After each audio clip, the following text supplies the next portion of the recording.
மனிதா, இனிய காலை வணக்கம். தயவு செஞ்சு கையெடுத்து கும்பிட்றேன். இந்த சொல்லை நல்லா கேட்டுக்க. இங்கே நிரந்தரமாக தங்கியிருக்கப் போவது போல் வாழாதே வாழாது. தினசரி உன் பிரார்த்தனை என்னைப் போல் 60 வயசு கடந்திருந்தால் இந்த நாள் என் வாழ்வின் இறுதி நாளாக இருக்கட்டும் என்று பிரார்த்தனை பண்ணு. அதே போல் ஒவ்வொரு நாளும் ஆண்டவன் நமக்கு தரும் பரிசு என்று நினைத்துக்கொள். குறிப்பாக எப்படி தெரியுமா வாழணும்?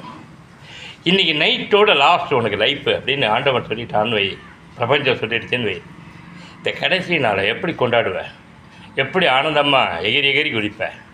ஏதோ ஒன்று பண்ணுவல்ல அந்த லாஸ்ட் டேவை. அந்த மாதிரி ஒவ்வொரு நாளையும் கொண்டாடு, அனுபவி, வாழி, கூத்தாடு, சந்தோஷப்படும். அது கூழாக இருந்தாலும் சரி, கஞ்சியாக இருந்தாலும் சரி, எதுவாக இருந்தாலும் சரி.